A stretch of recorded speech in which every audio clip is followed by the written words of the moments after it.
A lot of times well, far as I know, and I can't speak and you guys can help me, I don't hear from a lot of agencies that provide services to mom discuss relationships. And I can be wrong. Help me out. You can say it again. I don't think I've heard of a lot of them either. I feel like if it comes up, then we talk about it. Because, like, I have one parent that struggles with her boyfriend. They just had a baby.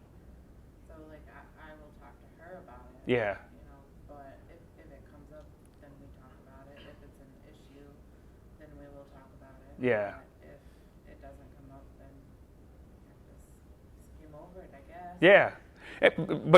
But just think about it, right? Is that a lot of the people that we serve and they pregnant, they got a young child, there's another party.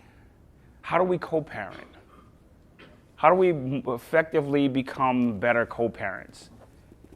One of my biggest challenges that I'm working with the courts right now with the supervised visits, what I don't like about it is that they send these parents to me, right?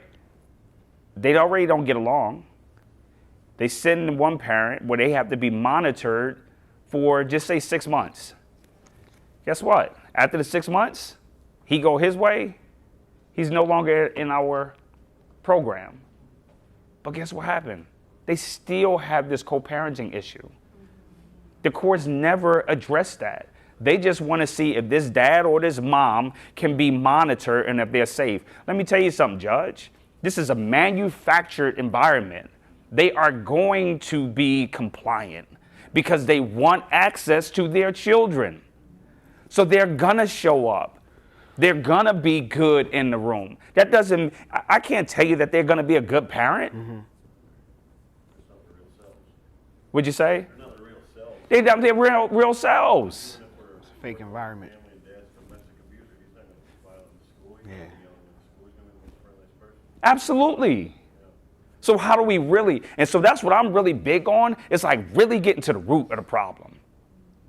Really getting to the root. So if we're providing these services, let's really get to the root of these problems. So when he's coming into me, you need some child support, you want access to your kids, I'll help you with those, bruh. But the root issue is, how's your parenting? How you do with your co-parenting? What is your thinking like? What is your thinking like? What's some of your traumas? And that's the stuff that we really have to get, into. And I know we don't have a whole lot of money with our agencies and, it may not be in this budget, that budget, but we have to figure out a way because we can keep on meeting like this and I can tell you how to engage and I can tell you what they're thinking and what's popping. But where we really start moving the needle is when we really start really having these conversations, when we slow things down and not having to rush, but be able to slow it down and really see what's on their mind. What are you really dealing with, please? Oh, I was just gonna say, like, I've had it, like in our curriculum, there are handouts about like co-parenting that you can share. And like, I had a mom who, she had a baby and she has another child that was with dad.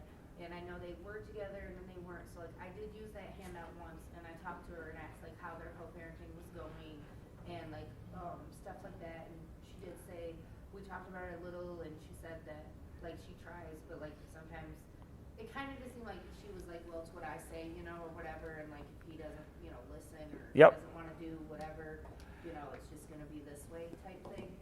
And the hard thing with that is like I can check in and I can do that, but like if they're not together, I have no access to dad in the situation, so all I can do is like try to talk to mom and try to facilitate that good co-parenting or give her those tips and how good it is for the child if the co-parenting works cohesively and they're not, separate in the co-parenting and they can work together. But I feel like sometimes besides that, like there's not a lot we can do, so you kind of feel like, what else can I do for them, Yeah. And so let me speak to that. That's more than anything else, right? All we can do is provide the information. And so what you're doing there is even if you're giving that one tool to this person, at least they can figure out. Like I did a co-parenting with the dad yesterday. And so what I was doing was helping him to understand how he howls. Not who he is, but understanding how he howls. How do you respond when you're in a place of conflict? How do you respond when this happened? So let's look at your behavior and your thinking. So when mom does do A, B, C, and D, how do you operate, right? So this has nothing to do with mom. This has everything to do with you. Yeah. Like, what is your pattern? If your child is crying, like, how do you normally respond? How do you process that information? So now if I make him aware, now he has options. So now if the other parent comes in and throwing all this stuff at him, now he has more tools to try to de-escalate until we hope somebody can finally get to the other partner.